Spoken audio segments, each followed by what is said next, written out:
정말로 내가 나 같고 솔직할 수 있는 것, 조금이라도 내 의라 말할 수 없는 이곳은 바로 주님의 세계라. 세상은 항상 말하는 그 길이 아니라고, 곱디고운 길이 있는데 왜 힘들게 사냐고. 단순한 선택조차 내게 버겁기만 한 곳, 그래도 나는 주님만 따르리. 참 아름다워라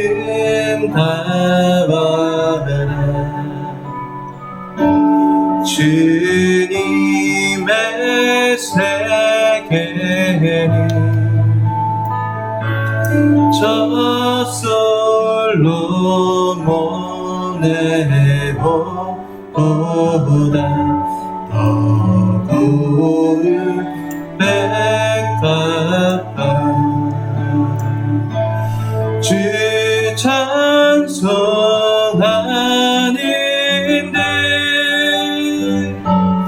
저 맑은 새소리 내 아버지의 지신 그 솜씨 득도다.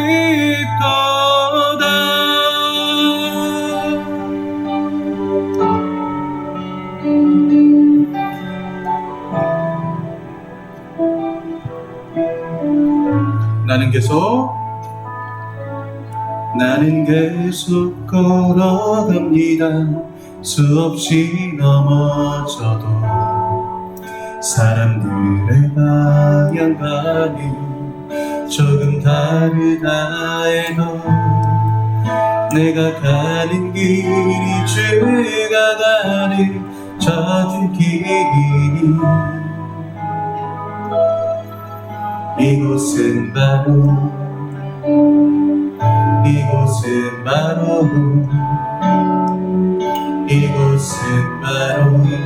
주님의 세계라. 이 시간 다같이 예배를 위해 기도하겠습니다. 온전히 나를 위해서 이 시간 반드시 주님, 이 주일날, 거룩한 주일날 저희들이 전에 나왔습니다. 주님께서 말씀 주시옵고 저희들 반드시 은혜 받고 돌아갈 수 있도록 주님께서 함께하여 주시옵소서. 그 뜨거운 마음으로 같이 기도하시겠습니다. 하나님 감사합니다. 주님께서 우리 청년들 붙잡아 주시소. 이들이 살아가는 그 모든 과정 속에, 모든 발걸음 속에 주님께서 임해 주시옵소서. 아버지 함께하여 주시옵소서.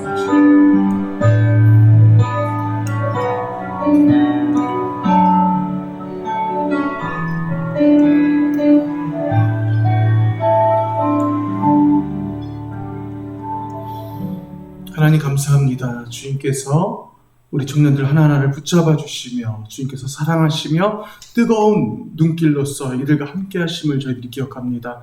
반드시 이 예배 가운데도 주님께서 거룩하게 또 이들과 함께 하시사 반드시 저희들 한 주간을 살아가는데 큰 은혜 따라 살아갈 수 있도록 도와여 주시옵소서. 예수님의 이름으로 기도합니다.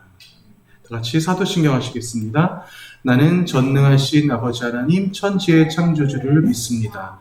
나는 그의 유일하신 아들 우리 주 예수 그리스도를 믿습니다.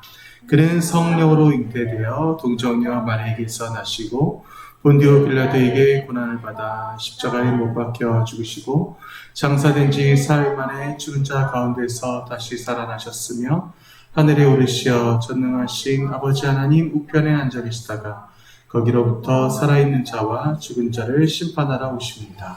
나는 성령을 믿으며 거룩한 본교회와 성도의 교제와 죄를 용서받는 것과 몸의 부활과 영생을 믿습니다. 아멘. 오늘 예배를 위해 우리 민수 형제 나와서 기도해 주시겠습니다.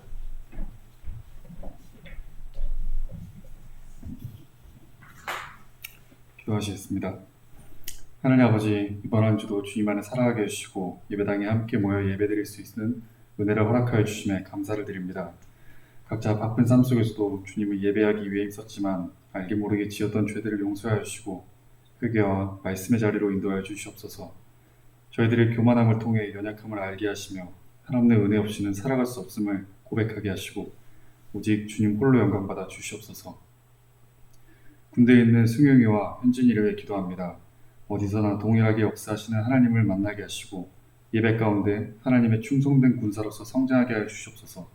특별히 현진이가 손을 다쳐 회복 중에 있습니다. 모든 상황을 주관하시는 하나님, 현진이의 손이 말끔히 치유되고 남은 군 생활도 건강하게 마무리할 수 있도록 인도하여 주시옵소서.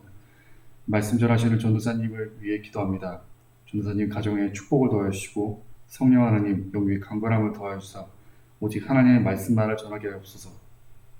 전하는 이와 듣는 이 모두 하나님의 말씀을 바로 알게 하시고 예배를 마치고도 삶의 예배가 연결되어 주님만을 경외하길 소망합니다. 항상 감사드리며 살아계신 예수님의 이름으로 기도드렸습니다. 아멘.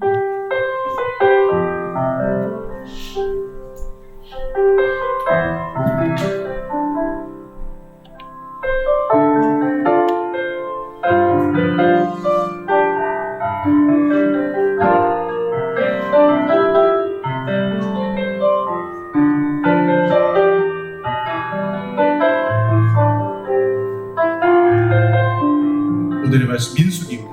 민수기 27장 1절에서 7절까지. 오늘은 본문이 두 개예요. 36장 11절에서 13절까지의 말씀도 같이 동반됩니다. 자, 일단 같이 교독하면서 읽겠습니다. 자, 오늘 말씀은 사실 제가 여러분들과 모세 오경을 1년 동안 진행을 하면서 여러 가지 제가 어떤 포인트를 주고 항상 이 부분은 참 중요합니다. 뭐 이런 메시지들이 있었어요. 근데 그 여러 메시지들 중에 제가 모세오경을 처음 시작할 때부터 기다렸던 본문 중에 하나예요. 오늘 본문 같은 경우는 제가 기다렸던 본문 중에 하나입니다. 그래서 전 여러분들과 같이 은혜 나눌 수 있게 소망합니다. 자, 교독하겠습니다. 요셉의 아들 므낫세 종족들에게 므낫세의 현손 마길의 증손 길르앗의 손자 헤벨의 아들 슬로브핫의 딸들이 찾아왔으니 그의 딸들의 이름은 밀라와 노아와 호글라와 밀가와 디르사라.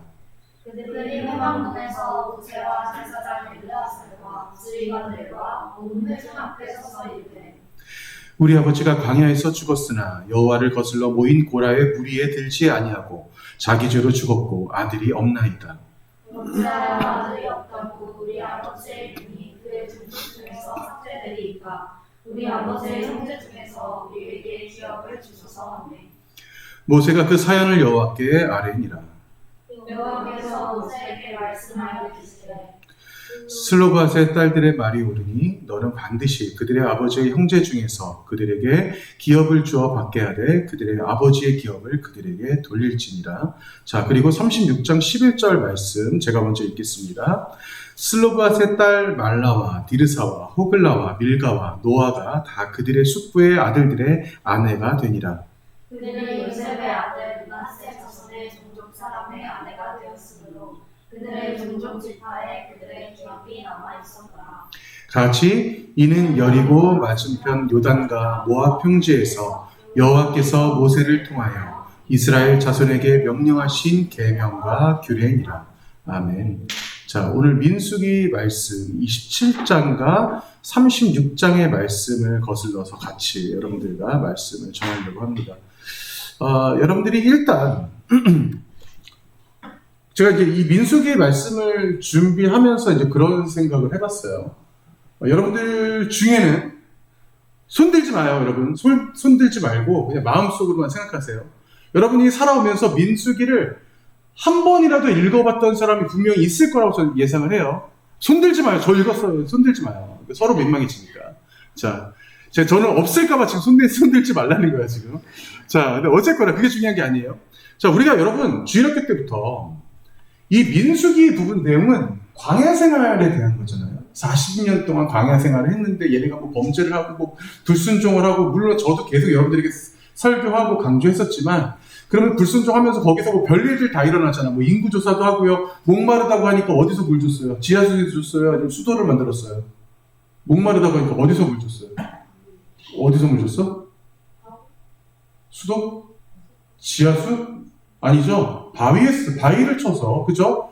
이거는 하나님의 역사예요. 하나님의 역사를 알게 하심이었어요. 그래서 바위를 쳐서 물이 나오게 하시고 여러 가지 하나님의 역사가 그 광야에서 이루어집니다. 왜 심지어 말도 안 되게 막 만나와 메추라기가 매일 아침마다 떨어져 있고 구름 기둥 불 기둥이 따라다니네요.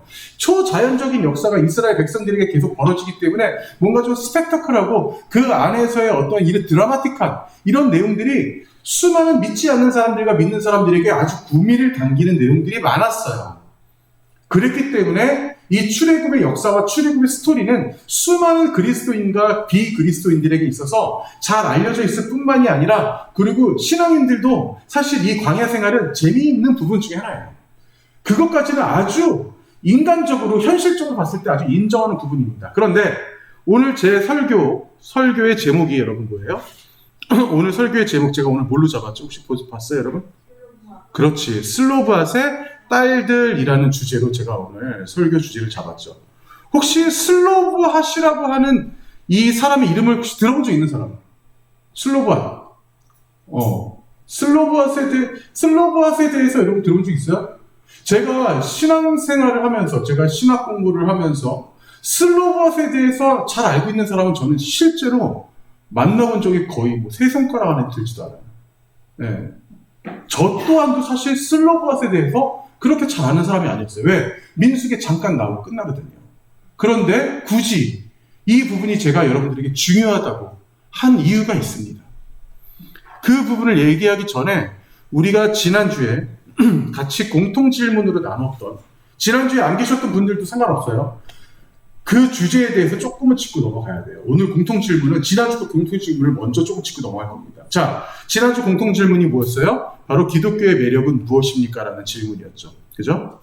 그리고 기독교를 싫어하는 사람은 왜 그럴까? 자, 이러한 질문들에 대해서 사실 여러분들의 많은 응답들을 좀 받아봤어요. 근데 여러분들의 응답, 제가 몇 가지만 좀 설명을 하자면, 기독교를 그 매력과 어떠한 그런 싫어하는 이유, 매력은 예수님의 뭐 사랑이다, 뭐 이제 이러한 부분에 대해서도 얘기한 부분도 있었고요. 그리고 특히 이제 문제는 뭐였냐면 기독교를 사람들이 왜 싫어할까라는 질문에 대해서 많은 사람들이 굉장히 공통적인 답들이 많이 나왔어요. 상당히 비슷한 답들이 많이 나왔습니다. 대부분이 이제 많이 나왔던 게 뭐냐면 기독교인들의 범죄, 그리고 더 큰 것은 이제 종교인이 저지르는 범죄. 여기서 말하는 종교인이 저 같은 사람이에요. 사역자. 네, 사역자들을 말하는 거죠. 그리고 기독교인들의 잘못이 전체의 잘못인 것처럼 나왔기 때문에, 그리고 매스컴의 영향이다. 뭐 이런 것들.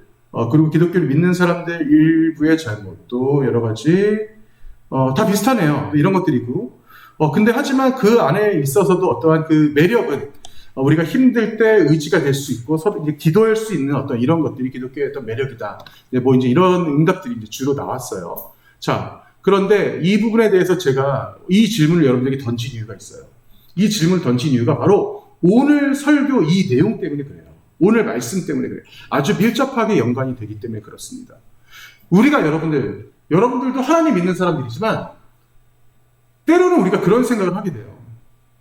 아니, 저런 인간들도 천국 갈까? 때로는 그런 생각을 하게 됩니다. 아니, 그렇다면 하나님 너무 불공평한 거 아니야? 정말 하나님 계시기는 한 것인가? 우리 스스로를 정말, 내 스스로가 정말 너무 상처받고 힘들 만큼 그리스도인이라고 하는 사람들이 수없는 범죄들을 봐요. 예. 그리고 말도 안 되게 이단도 아니야, 심지어. 아니, 얼마 전에 여러분 정명석 잡혀간 거 봤어요? JMS? JMS는 알죠? 정명석 씨. 예. 정명석은 이렇게 얘기해요. 구약과 신약과 성약이 있다라고 얘기를 해요. 예. 그러면서 이 구약 성경을 굉장히 성적으로 풀어냅니다. 예. 아주 정말 참 뭐랄까 지저분한 인간이에요. 그리고 정말 특히 이제 동남아부터 시작해서 우리나라까지 젊은 여성들을 자신의 어떤 성적 놀이개를 삼았죠. 이러한 정명석 같은 인간들 말고 전형적인 그냥 기독교 정통의 예배를 드리고 하나님을 믿는 사람들인데도 그 사람들의 어떤 범죄나 이런 것들을 보면서도 아니 저런 사람들도 천국 가나? 저런 사람들도 꼭 천국 가야 돼? 이러한 생각이 들 만큼 상당히 이렇게 골치 아픈 어떤 그런 기독교 내에서의 그러한 신앙인들 가운데 많은 범죄들이 일어나기도 합니다. 우리도 믿는 우리들도 실망을 해요. 그렇잖아요. 믿는 우리들도 실망을 해요. 아니 그냥 평신도도 아니고 심지어는 뭐 목사, 전도사 뭐 이런 인간들이야. 막 그런 사람들이 막 더 큰 어떠한 그런 범죄로 막 연루가 되고 굉장히 우리는 거기에서 큰 실망감을 줘요. 때로는 우리는 여러분 교회 앞에 나오고 우리가 주님을 믿는다고 하면서 우리는 그분 앞에 간다고 해서 주님 왜 그럽니까? 라고 우리가 질문을 던지지만 때로는 그 질문에 대한 답을 찾기 너무 힘들 때도 많아요. 정확히 모르겠지만 아마도 그거는 여러분이 보세요. 그럼에도 불구하고 여러분들 이번 주에도 여러분 교회 나왔잖아요. 그럼에도 불구하고 여러분들 지금 이곳에 앉아있는 특히 우리 청년들 뭐 다른 사람들 다 필요 없어. 우리 어른들 전혀 다 내려놓고 일단 여러분들만 봤을 때 여러분 어쨌거나 교회 나왔잖아요. 이렇게 타락한 기독교의 속에서도 여러분들 교회 나왔잖아요. 저는 때로는 그런 생각을 해요. 이건 여러분들의 신념이 아니에요. 우리가 가만히 생각해보면 이거 주님의 신념이라고 저는 생각을 합니다. 주님의 신념인 거예요. 주님이 믿고 있는 거예요. 여기 앉아있는 우리 요셉이를, 우리 은혜를, 우리 유리를 나는 너네들을 믿고 있기 때문에 니네들과 함께 할 수 있는 거다. 주님의 신념으로 여러분들이 여기 앉아있다고 저는 생각을 하는 거예요. 여러분들 여기서 아이 키워본 사람 없죠? 잠깐 마이크의 줄이 짧구나. 잠깐만요. 아이를 키워본 사람이 없지만 여러분 아이를 키워본 사람들은 알아요. 아이가 걸음마를 막 시작했을 때 여러분 아이 손잡는 방법 아세요? 아이 손잡는 민재야. 손잡나? 아이 손을 잡을 때 이렇게 잡으면 아이 손이 금방 미끄러져 빠져나갑니다. 아이 손을 잡을 때 이거 반드시 저도 이거를 보고 누군가한테 배웠던 것 같은데 아이 손을 잡을 때 반드시 이렇게 잡아야 돼요. 절대 못 빠져나가요. 이렇게 잡는 순간 이 아이는 계속 붙잡혀 있는 거예요. 여러분들이 주님의 손을 잡았다고 생각하지 마세요. 여러분들이 붙잡혀 있는 겁니다. 저는 100% 이걸 의지해요. 저는 살면서 이 부분을 100% 더 강렬하게 이 부분을 더 느끼는 것 같아요. 제가 지난주에도 말했지만 결국 기독교라는 종교의 이름으로 종사하는 모든 종교에는 어떤 사람들이에요? 다 타락한 인간인 거예요. 교회에서 사람 때문에 상처받아서 나가는 교회, 다른 교회를 나가는 사람들 저는 있을 수 있다고 생각해요. 근데 실제로 생각하면 그건 믿음 없는 짓입니다. 왜? 우리가 사람 보고 교회 다니는 거 아니잖아요. 인간적으로 정말 우리가 하나님을 믿다 보면 이 교회를 다니다 우리는 알잖아. 내가 정말 주님 믿고 내가 그 믿음으로 다니는구나. 우리가 이 사실을 알잖아요. 네. 이 세상의 모든 인간은 이 세상에 어떠한 대단한 목사건 대단한 교황이건 대단한 추기경이건 어떠한 인간도 아주 지저분한 죄를 가진 인간일 뿐이라는 거예요. 어느 누구도 우리는 그들을 의지할 수 없어요. 그렇기 때문에 기독교에게 있어서 제가 지난주에 던진 질문, 수많은 사람들이 기독교를 욕한다 할지라도 그럴 수 있어요. 왜? 그들이 욕하는 건 기독교가 아니에요. 그들이 욕하는 건 기독교를 믿는 인간들일 뿐인 거예요. 그들이 모르는 게 있습니다. 그들이 착각하고 있는 게 있어요. 그들이 뭘 착각하고 있어요? 그들은 기독교의 본질을 아직 모르고 있다는 거예요. 그 본질이 뭡니까? 그 본질이 뭐예요? 바로 나는 상상할 수도 없는 그분의 사랑. 나는 조금도 이해할 수도 없고 내가 해본 적도 없고 내가 줘본 적도 없는 그분의 사랑을 우리는 성경을 통해서 알고 있는 거예요. 그분의 사랑은요, 여러분, 이 세상에 나와 있는, 여러분 그거 알죠? 교보문고가 전 세계에서 탑3 안에 들어요. 종로에 있는 교보문고의 그 크기가 전 세계에서 탑3 안에 들지만 실제적으로 OECD 국가 중에서 독서의 그 어떤 비율이 우리나라가 굉장히 현저하게 낮다고 하죠. 그 어마어마한 그 서점에서 여러분들 그 수백만 권의 그 책들이 있다고 쳐봅시다. 거기 있는 책들 여러분 다 끄집어 와서 거기서 우리가 가장 도덕적이고 가장 윤리적이고 가장 학문적이고 가장 철학적인 어떠한 책도 끄집어 와봐요. 성경보다 그 어떠한 책들도 그 성경에 있는 심오한 그 사랑과 그 깊이의 본질을 따라갈 수 있는 책은 없다라는 겁니다. 이게 왜 중요하냐면요, 여러분. 외국에 있는, 우리나라가 아니에요. 외국의 스탠포드나 옥스퍼드 대학 같은 데에서도 가장 큰 학문을 바로 신학으로 잡아요. 그렇기 때문에. 왜? 가장 어려운 학문이라는 거예요. 그러면 그것이 왜 어렵냐? 바로 성경에 들어있는 이 66권 안에 들어있는 이 본질 자체가 너무나 심오하고 말도 안 되는 사랑인 거야. 그 안에 도저히 어떻게 인간이 이런 사랑을 어떻게 해? 그 사랑을 모르기 때문에 그들이 아무리 욕을 한들, 하나님 안 믿는 사람들이 아무리 욕을 한들 괜찮아요. 왜 괜찮아? 그들은 그 본질을 모르기 때문에 그래요. 제가 아까 오전에 기타 조율을 하러 잠깐 내려갔어요. 기타 조율하고 딱 내려갔는데 제가 들으려고 들은 건 아닌데 서경이가 공과 공부를 하고 있더라고요. 공부를 하고 있는데 두 남자 아이들 하고 있는데 저는 오늘 처음 들었거든요. 잠깐 서경이 좀 힘들구나. 좀 힘든 아이들을 맡았구나 라는 생각이 들었어요. 네. 진짜 굉장히 그 깐족깐족대면서 선생님 이스라엘은 왜 그래요? 말도 안 되는 거 아니야? 이런 식으로 막 이렇게 막 그 깐족깐족대면서 선생님을 계속 괴롭히는 질문들을 해야 되는데, 그러니까 내가 봤을 때도 나 같은 아주 그 인간이 덜 된 사역자로서 내 승질 같았으면 일단 나와서 엎드려 뻗쳐 시작했을 것 같아. 내 승질대로라도 진짜 일단 나와서 엎드려 뻗쳐 시작했을 것 같은 그런 느낌이었어요. 근데 제가 그 아이를 보면서 그런 생각을 한 거예요. 여러분, 서경이가 오늘 맡은 그 아이, 정말 전 서경이의 마음을 오늘 처음 이해했어. 서경이 힘들겠구나. 내가 저 아이 참 위로해줘야 되겠다. 생각이 들면서도 한편으로는 이런 생각이 드는 거야. 그 아이는요, 여러분, 앞으로 2달만 더 같이 데리고 있으면 걔는 다시 안 봐도 돼. 다른 반 맡게 되면 그 애 다시 안 봐도 된다. 근데 살아가면서 여러분 생각해보세요. 신앙적인 나의 괴로움을 가지고, 신앙적인 질문을 가지고 나를 깐족깐족 나를 괴롭힌 인간이 내 배우자라고 생각해봐. 내가 가장 사랑하는 사람이라고 생각을 해보세요. 내 부모라고 한번 생각을 해보세요. 정말 끔찍합니다. 그런 사람이 내 곁에서 정말 조금도 신앙적인 도움을 주지 않으면서 깐족깐족 정말 듣기 싫은 질문만 골라서 해대고 계속 비아냥거리면서 기독교를 모멸시키고 아주 비난하는 이런 사람들이 꼭 내 주변에 덜어는 있을 때가 있어요. 자, 우리가 그런 상황이 닥쳤을 때 우리가 그들에게 있어서 정말 우리는 신앙인이기 때문에 내가 꾹 참아야 된다. 꼭 그런 건 아니에요. 꼭 참을 필요 없어요. 근데 하지만 꾹 참지는 않더라도 이렇게 생각할 필요는 있는 거예요.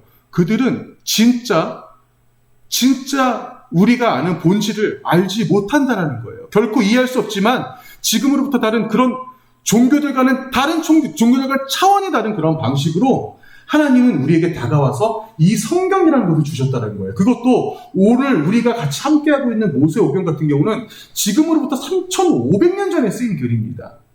자, 본문으로 들어가 볼게요. 슬로브앗의 딸들이라는 사람들이 있어요. 슬로브앗은 여러분들 잘 알 필요도 없어요. 슬로브앗은 누구냐면 그냥 므낫세 족속이에요. 므낫세는 어떤 족속이에요? 12지파 중에 그냥 하나라고 생각하면 돼요. 12지파 중에 그냥 흔한 지파 중에 하나예요. 그 므낫세 지파의 그냥 어떠한 남자예요. 그 남자 이름이 그냥 슬로브핫입니다. 그 슬로브핫이 자녀를 낳았는데 그 자녀가 아들을 하나도 낳지를 못했고 딸만 5을 낳았어요. 자, 그 상태로 이 사람이 광야에서 살다가 죽게 됩니다. 자, 그러면서 오늘 같은 상황이 이제 벌어져요. 자, 어찌하여 이거 잠깐 보세요. 아들이 없다고 우리 아버지 이름이 이렇게 얘기 줄줄 나오잖아요. 이게 무슨 말이냐면 슬로브앗의 딸들 5명이 그래도 봤더니 좀 똘똘한 아가씨였던 것 같아요. 왜냐하면 가만히 생각해보니까 아버지가 죽고 나서 레위기의 법률대로 따져보니까 아버지 재산이 좀 됐었나 봐. 아버지의 재산을 5딸들이 아무도 못 가진 채 이거를 그때 당시에 그 법률대로 하자면 어떻게 되면 아버지의 형제가 갖거나 아버지의 형제가 없으면 아버지의 아들이 있는 다른 먼 친척, 사촌이든 육촌이든 팔촌이든 중요한 건 뭐냐면 아들이 있는 먼 친척에게 그 아버지의 재산이 몽땅 다 가게 생겼어요. 레위기의 법률대로라면 그게 지금 이때 당시에는 그게 맞는 상황이었던 거죠. 자, 그런데 여러분 재밌는 게 뭔지 알아요? 이게 재밌는 게 뭐냐면 이게 유산 상속 문제잖아요. 지금 정확하게 유산 상속 문제예요. 우리나라로 한번 예를 들어볼까요?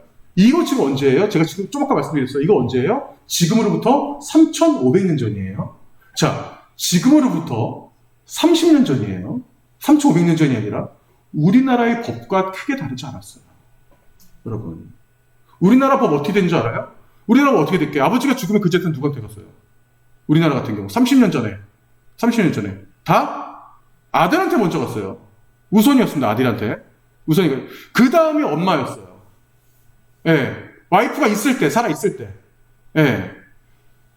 그리고 나서 그게 딸들한테 못 가고, 딸들이 있어 딸들한테 못 가고 아버지 형제한테 가는 경우들도 상당히 많았습니다. 예. 지금 여기 앉아있는 딸들도 생각하면 억울하잖아. 지금 여기 지금 앉아있는 딸들 중에 딸만 있는 집도 있죠. 그리고 아들, 딸이 있는 집도 있어요. 예를 들어서 석영이 같은 경우 모든 엄마, 아버지가 재산을 다 건우기한테 다 준다고 생각해봐. 얼마나 열받아. 화나지. 그지? 그게 얼마나 큰 돈이 될지 모르겠지만, 요셉이 같은 경우 모든 재산을 요셉이 다 준다고 생각해봐. 하나도 안 억울할 거 아니야. 기분 좋을 거 아니야, 그냥. 그죠? 당연하다고 생각할 거 아니야. 얼마나 기분 좋아. 자, 그런데 이게 여러분 30년 전만 하더라도 그게 당연한 거였어요. 치사하게, 물론 먹고 살기 힘든 시절이긴 했지만 식사조차도 아들들과 딸들은 따로따로 했어요. 그죠? 따로따로 뿐만 아니라 반찬도 달랐어요. 더 치사한 거는. 예. 더 치사한 거는 아들들이, 남자들이 있는 밥상과 여자들이 있는 밥상 자체가 반찬이 달랐어요. 이런 나라였어, 우리나라도, 여러분. 근데 지금 우리나라 법률 어떻게 됐어요? 상속법이 어떻게 됐죠? 엄마를 포함해서 아버지가 돌아가시면 나머지 식솔들 전부 다 n분의 1이에요. 지금은 법적으로 다 n분의 1이에요. 여러분 잘 알고 계세요. 나중에 싸우지 마시고. 네, 저 집안에 싸우지 마세요.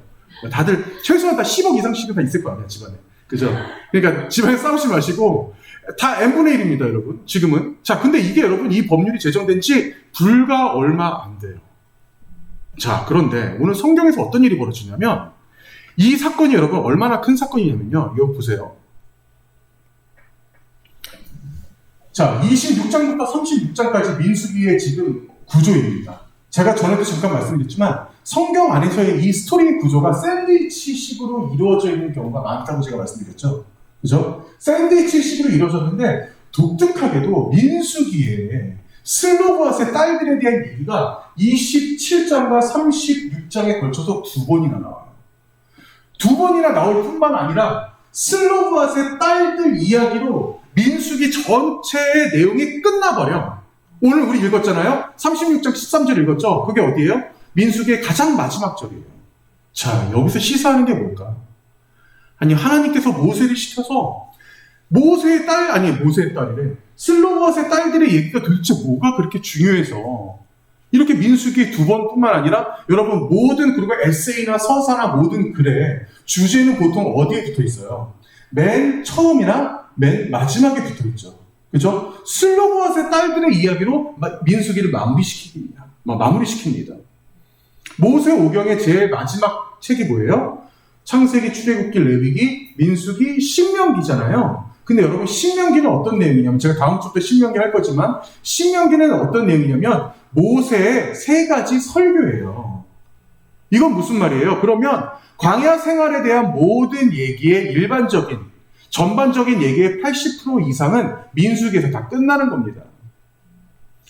예, 이 모세 오경의 스토리의 아주 중요한 내용들은 민수기에서 다 끝나는 거예요. 근데 여기서요, 민수기의 제일 마지막 내용이 하필 슬로보앗의 딸들, 우리가 지금까지 신앙생활 수십 년 하면서도 잘 들어보지도 못했던 슬로보앗의 딸들의 이야기로 끝나게 돼요.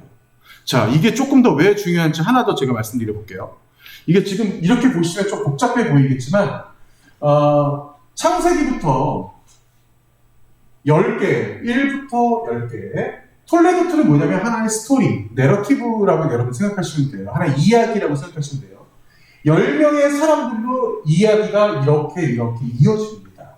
창세기부터 아담에서 노아, 노아에서 데라, 이런 식으로 이어져요. 10개 이야기가 쭉쭉쭉 이어져. 모세 오경 안에 다 일어나는 일이에요. 그런데 10명의 사람 나오고 10명의 사람 나오죠. 인물 중심으로 해서 이 내러티브가 이어져요. 자, 10명의 사람, 10명의 사람인데 맨 마지막에 슬로보앗의 딸들이 나와요.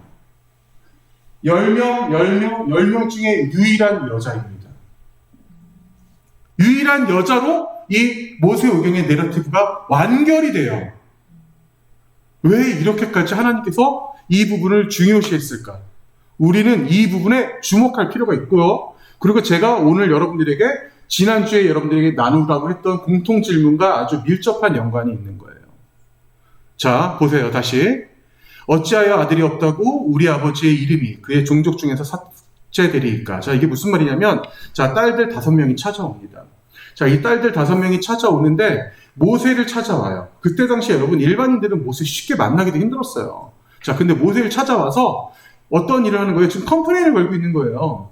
자, 어떤 컴플레인이에요? 여러분 이 지금 상황 보니까 알겠죠? 아니, 모세 지도자님 뭐라고 불렀는지 모르겠어. 뭐 목사님이라고 불렀는지 선생님이라고 불렀는지 뭐라고 하는지 모르겠는데 어쨌든 저 모세님 어찌하여 우리가 아버지가 없다고 우리가 그의 종이 삭제되리까? 이건 무슨 말이에요? 우리에게도 아버지 형제 기업을 주소서.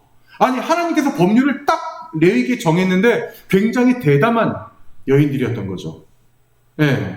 굉장히 대담한 여인들이었던 거예요. 아니 우리가 딸들밖에 없다고 우리는 아버지의 땅을 다 날려버립니까? 아니 저는 얼굴도 제대로 본 적이 없는 다른 아버지 먼 형제들한테 저 땅을 다 줘버려야 됩니까? 억울하잖아 솔직히. 근데 그것에 대해서 레위기의 법대로 그냥 수긍했던 게 아니라 일단 먼저 컴플레인을 걸었던 거예요. 자, 근데 여기서 재밌는 게 뭐냐면 모세의 반응입니다. 모세가 어떻게 했을 것 같아요, 여러분? 성경에 오늘 읽었어요. 모세가 그 사연을 잘 들어줬어요. 여러분, 사실 신학자들 중에 많은 신학자들이 모세에 대해서만 모세의 리더십, 모세의 어떤 목회, 여러 가지 모세에 대해서만 어떻게 신학적인 책을 내는 사람들, 논문을 내는 사람도 되게 많이 있거든요. 근데 여기서의 모세는 정말 들어주는 리더십이에요. 이 모세라는 사람도 대단한 게 뭐냐면 그 230만 명의 사람들을 다 말을 들어줄 수는 없잖아. 자, 그런데 이 5명의 딸들을 말을 들어보더니 모세는 저는 그래요. 하나님의 심정을 아주 잘 알고 있는 사람 중에 하나였다고 저는 생각을 해요. 하나님께 어떻게 해요? 여쭤봐요. 하나님께 여쭤봐요. 그랬더니 하나님의 응답도 기가 막혀요. 그들이 요셉의 아들 므낫세 자손의 종족 사람의 아내가 되었으므로 정말 넘어가 버렸다. 자, 하나님의 그때 반응이 어때요? 자, 잠깐만요. 우리 같이 오늘 안 읽었나? 다음에 모세가 자, 이거 보세요. 6절. 여호와께서 모세에게 말씀하여 이르시되, 자, 7절 하나님의 말씀 잘 보세요. 슬로봇의 딸들이 말이 옳으니 너는 반드시 그들의 아버지의 형제 중에서 그들에게 기업을 주어 받게 하되 그들의 아버지의 기업을 그들에게 돌릴지어다. 무슨 말이에요? 딸들 5명 너네가 다 가져가 있게 된 거예요. 이게 여러분 이게 왜 중요하냐면요. 지금 시대에 우리가 기준으로 이걸 읽어서는 안 돼요. 제가 늘 여러분들 처음부터 말씀드렸지만 크로노스, 카이로스 얘기 많이 엄청 징그럽게 했잖아요. 지금 이때는 언제예요? 3,500년 전입니다. 우리나라 30년 전에도 바꾸지 못했던 이 법을 하나님께서 바꾸셨어요. 자, 그리고 여러분들, 제가 여러분들에게 정말 수도 없이 보여드렸지만, 지금 이 신의 광야를 비롯한 지금 이 시대에 지금 이스라엘 종족들이 지금 여기서 헤매고 있을 때 수많은 종족들, 아말렉, 수많은 종족들, 블레셋, 수많은 종족들이 그 주변에 널려 있었어요. 그 종족들과 어때요? 소가 우리 이웃집 사람을 죽였을 때 그 법도 비슷한 것처럼 법이 다 비슷비슷했어요. 그런데 3,500년 전에 여성에게 땅이라고 하는 그 물질을 고스란히 유산으로 남겨주는 것은 아주 말도 안 되는 사건이었던 거예요. 말도 안 되는 사건이었던 거예요. 어떻게 이런 일이 벌어질 수 있나? 자, 근데 여기서 그냥 일이 끝난 게 아니에요. 이 상황을 가만히 보고 있던 다른 이스라엘 족속들이 이거 봐라. 이렇게 되면 이거 법이 무너지는 거 아니야? 아니 이렇게 되면 그동안 우리가 지켜왔던 건 뭐가 되는 거야? 그렇게 생각할 수도 있겠죠. 그래서 몇 명의 장로들이 다시 모세한테 찾아옵니다. 그 장면이 바로 36장에서 지금 벌어지는 거예요. 네. 자, 그래서 그들이 어떻게 하냐 보세요. 자, 오늘 36장에서 여러분들 같이 읽었던 말씀.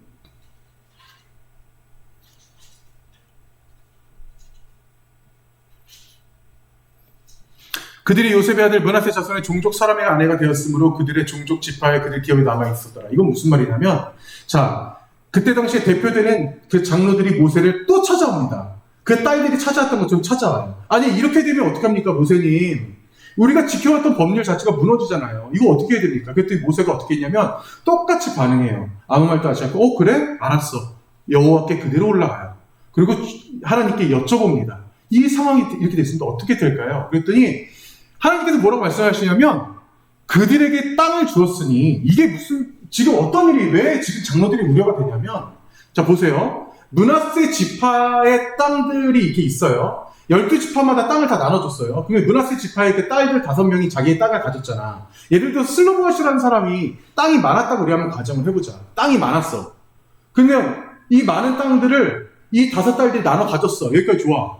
근데 이 5딸들이 아니 유다 지파 남자가 좀 잘생긴 것 같아. 유다 지파에 시집을 가버려. 그럼 그 땅은 어디로 가? 유다 지파로 가버리는 거야. 이게 너무 싫었던 거예요. 그래서 므낫세 지파 안에 있는 장로들이 찾아와서 항의를 한 거야. 아, 이렇게 되면 어떡합니까? 근데 하나님께서 뭐라고 말씀하시냐면 그들에게 땅을 주었으니 그들이 순종하게끔 해라. 그래서 므낫세 지파 안에서 시집을 가게 만들어라라고 얘기를 합니다. 그래서 지금 오늘 이 얘기가 나와 있는 거예요. 므낫세 자손의 종족 사람의 아내가 되었으므로 라고 나오는 겁니다. 그래서 36장에 등장하지만 그들이 물질을 가졌지만 어떻게 하게 해라? 하나님의 말씀에 순종하게 해라 라고 말씀하시는 거예요. 그러면서 여러분 13절 보세요. 이는 여리고 마주편 요단과 모압 평지에서 여호와께서 모세를 통하여 이스라엘 자손에게 명령하신 계명과 규례니라 하면서 민수기 전체가 다 메시지가 끝나버려요. 자, 그러면 이 얘기를 우리가 여러분들 같이 한번 이해를 하면서 생각을 해봅시다. 아니 하나님께서 굳이 이 땅을 가지고 이 땅이라는 것은 여러분 지금 이 시대에는 땅이지만 다른 말로 표현해 볼까요? 돈이에요. 돈이에요 여러분. 굳이 이 땅을 가지고 슬로보아스의 딸들에게 주네 어쩌네 이런 일들이 지금 굉장히 성경에서 중요한 메시지라고 제가 지금 얘기했어요. 이게 그러면 어떤 의미에서 이게 중요할까 우리가 생각해 볼 필요가 있는 거예요. 제가 전에도 말씀드렸지만 하나님께서는 6월절도 너네들 부득이하게 못 지키게 되면 어떻게 해? 그 다음 달 14일날 지켜. 1월 14일날 못 지키겠으면 그 다음 달 14일날 지켜. 야 너네 나실인이 하나님께 모든 인생을 서원한 나실인이 남자 중에 없고 여자 중에 그럴 사람 있으면 괜찮아. 여자도 해. 하나님께서 법률을 하나하나 바꾸세요. 조금씩이라도. 여기서 이 하나님의 이 근간이 좀 드러나는 거예요. 어떤 근간이에요? 하나님은 굉장히 개혁적인 분이시에요. 아주 개혁적인 분이신데 뭐를 흐트러지지 않아요? 본질은 흐트러지지 않으세요. 본질이 흐트러지지 않은 채 내가 본질은 흐트러지지 않게 너희들은 계속해서 변해도 돼. 계속적인 삶을 살아도 돼. 너희들이 교회를 다니면서 교회에서 하지 말라고 하는 거 안 하고 하라는 거 하고 정말 훌륭해. 하지만 그 안에서의 우리가 뭐를 까먹어요? 항상 본질을 까먹게 된다는 거야. 그리스도 안에서의 그 본질을 까먹고 우리가 자꾸 살려고 한다는 거예요. 오늘 말씀을 제가 정리하면서 여러분 이거 한번 보실래요? 땅은요. 오늘 말씀에서 이 땅은 뭐냐면요. 하나님께서 이스라엘 땅에 이스라엘 사람들을 데려다가 보세요. 40년을 광야에서 돌고 뺑뺑이 돌다가 어렵게 들어간 땅이 어떤 땅이에요? 가나안 땅이에요. 40년 동안 돌다가 어렵게 들어간 땅이 저 가나안 땅이에요. 가나안 땅. 그 땅이에요. 그러면 우리의 목적은 그 땅이에요? 우리의 목적이 그 땅같이 성경에서도 느껴져요. 그렇기 때문에 가나안 땅이 너무나 중요한 맥락으로 자리를 잡아 있습니다. 자, 그런데 우리는 하나님의 심정으로 돌아가야 되는 거예요. 그 땅이라는 것은요, 오늘 제가 확실하게, 이거는 어떻게 보면 모세의 오경의 정리와도 비슷해요. 땅이라는 뭐냐면요, 여러분, 곧 복이에요. 복이지만 여러분, 물질입니다. 이거는 돈이에요. 땅은 물질이고 돈이에요. 그 물질과 돈도 여러분이 부유하게 살 수 있는 것도 하나님의 권한이에요. 하나님이 여러분들을 부유하게 하실 수 있어요, 분명히. 자, 하나 더. 하지만 그 땅은 곧 기복신앙을 의미하는 거예요. 내가 오로지 땅만 바란다. 물질을 바란다. 하나님 땅을 주시옵소서. 하나님 물질 주시옵소서. 하나님 제발 돈 좀 내려주세요. 하나님 제발 로또 좀 맞게 해주세요. 죽겠습니다. 어떤 사람은 연금 복권 1등, 2등 다 됐대요, 지난주에. 한 달에 매달 700만 원씩 매달 그 사람 통장에 꽂혀 들어온다는데 저는 어떻게 이러고 살아요, 하나님. 제발 저에게 돈 좀 주십시오. 여러분, 이런 기도는 기복신앙이에요. 오로지 복, 주세요, 주세요, 주세요 하는 기복신앙이라는 거예요. 자, 그런데 여기서 우리의 자세가 중요합니다. 이 물질은, 이 땅은 철저히 하나님의 것인 건 우리가 인정을 해야 되는 거예요. 자, 다시 말씀드립니다. 슬로봇의 여인들에게 하나님이 땅을 서슴없이 줄 수 있었던 이유가 있어요. 레위기 법을 무시하고 줄 수 있었던 이유가 있습니다. 왜? 땅은 그들에게 있어서 본질이 아니에요. 그거는 물질이에요. 그러면 하나님이 그 도대체 원하시는 건 뭐예요? 아니, 하나님, 그럼 땅은 본질이 아니에요? 아니, 가나안 땅이 우리의 인생의 목표가 아니었어요. 가나안 땅이 여러분의 인생의 목표가 아니었어요. 여러분들이 매주 빠지지 않고 교회에 나오는 게 여러분들의 인생의 목표가 아니에요. 그럼 진짜 본질은 뭐예요? 여기서 진짜 본질은 하나님의 관심사예요. 하나님은요, 여러분, 그 땅은 여러분들이 살아가는, 여러분들이 걸어 다니는 그냥 무대일 뿐입니다. 하나님이 가장 중요시 생각하는 바로 그 포인트, 그 포인트는 바로 그 땅 안에 있는 나라는 거예요. 그 땅을 걷고 있는 너희들이 나한테는 가장 중요한 존재이지 가나안 땅은 하나도 너희들한테 중요한 존재가 아니야라는 것을 하나님께서는 말씀해 주고 싶은 거예요. 이 땅들, 자 다시 돌아갑니다 여러분. 슬로봇의 딸들에게 줬어요. 어떤 땅인지 모르겠지만 므낫세 지파의 아주 거대한 땅이었던 것 같아요. 아주 중요한 재산이었어요. 그런데 그 땅이 하나님께서 굳이 레위기의 법을 깨면서까지 딸들에게 주는 이유가 뭐예요? 그 땅은 하나도 중요한 게 아니야. 그거는 그냥 물질일 뿐이야. 나에게 있어서 가장 중요한 것은 땅이 아니라 바로 너희들인 거야 라는 것을 하나님께서 말씀해 주고 싶은 거예요. 그 사역자들, 그 안에서, 그 땅에서 뛰놀 수 있으며 가나안 땅에서 하나님과 함께 예배를 드리고 있는 바로 우리들의 모습을 하나님께서는 원하신다는 거죠. 지금 우리의 인생과 여러분 똑같은 거예요. 네. 단지 내가 그냥 이 터전에서 교회에서 뭐 해라 시켰다고 해서 그것에 다가 아니라 진정 그 본질을 하나님께서 알기 원한 겁니다. 그렇기 때문에 여러분 보세요. 오늘 아주 오랜만에 식사를 했어요. 제가 오늘도 이 식사를 권사님들이 준비하실 때 그 한참 준비할 때 저도 그 시간에 같이 여기 올라와 있거든요. 왜냐하면 저도 여기서 이 세팅을 해야 되기 때문에 저 노트북 켜고 여기서 이제 여러분들과 같이 함께 나눌 PPT 막 연결하고 해야 되기 때문에 그 시간에 같이 있어요. 근데 오늘도 저는 이렇게 부엌을 이렇게 보면서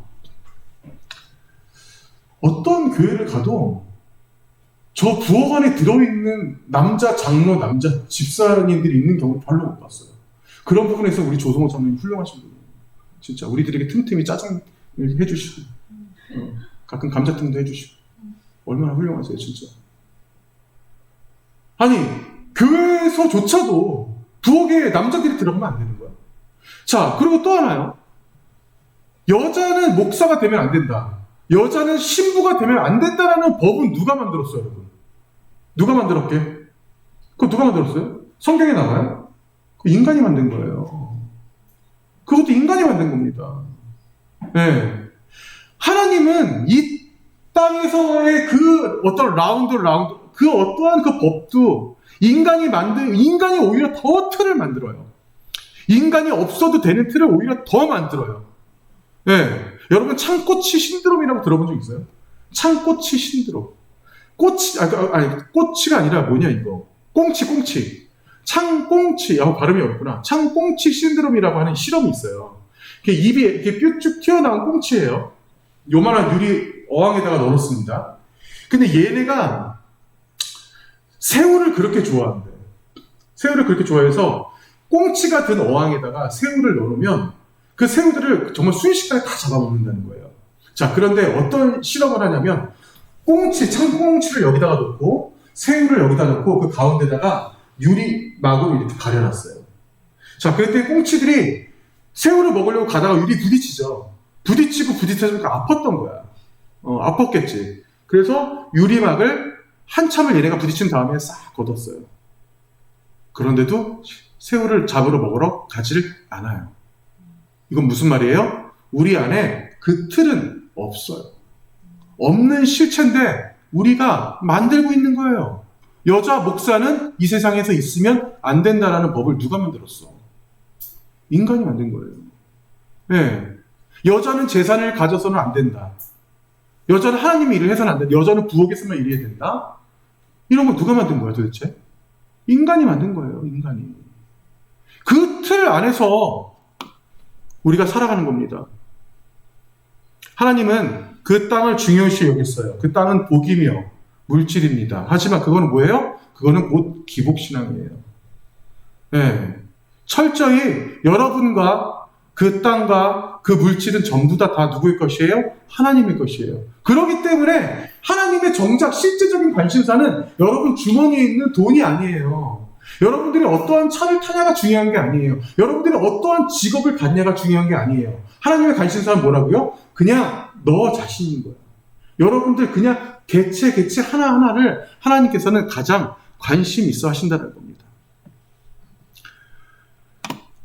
엄밀히 우리가 기독교인이라고 해서 비판을 받는 것은 다시 말씀드리지만 기독교 자체가 비판을 받는 건 아니에요.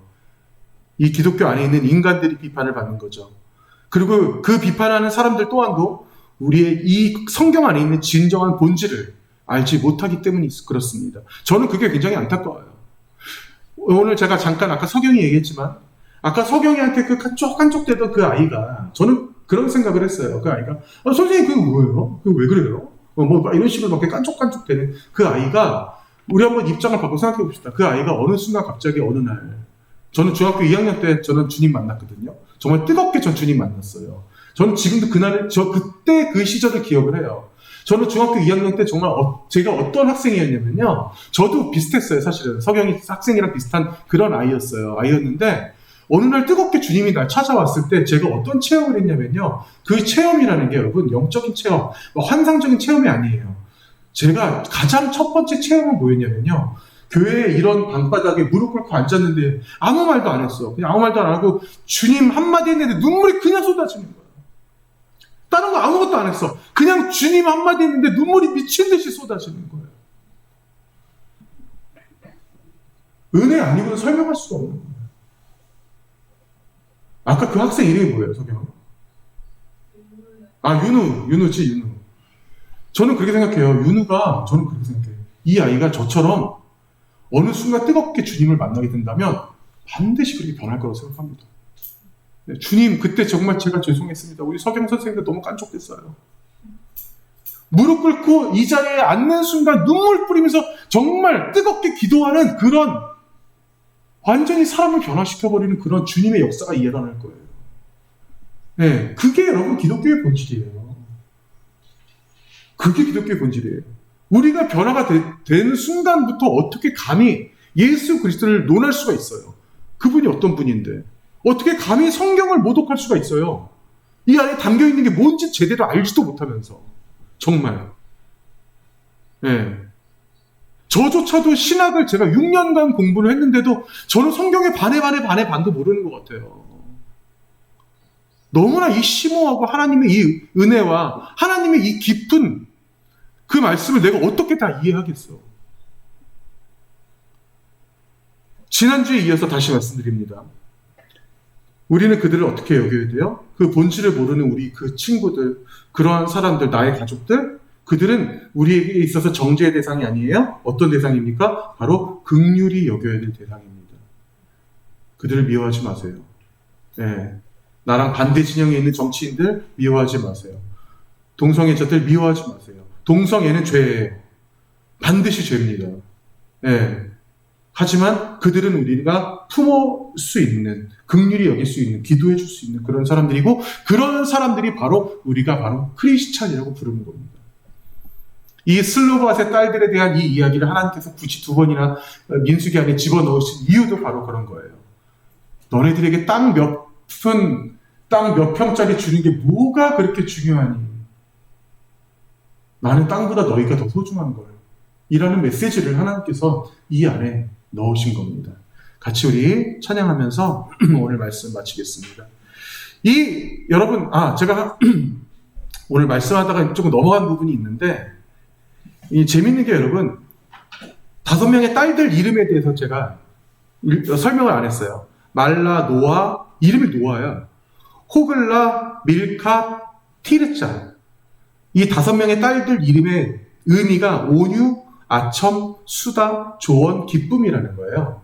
근데 이 5개의 이 의미, 이 딸들의 이 이름의 의미가 예수님의 성품과 닮았다라고 보통 얘기를 합니다. 일반적으로. 예수님과 아주 밀접한, 항상 이런 사건들은 성경 66권의 전반에 걸쳐서 다 이뤄져요. 우리 같이 찬양을 통해서 다시 한번 또 은혜 나눌 수 있기를 소망합니다. 자, 예수 아름다우신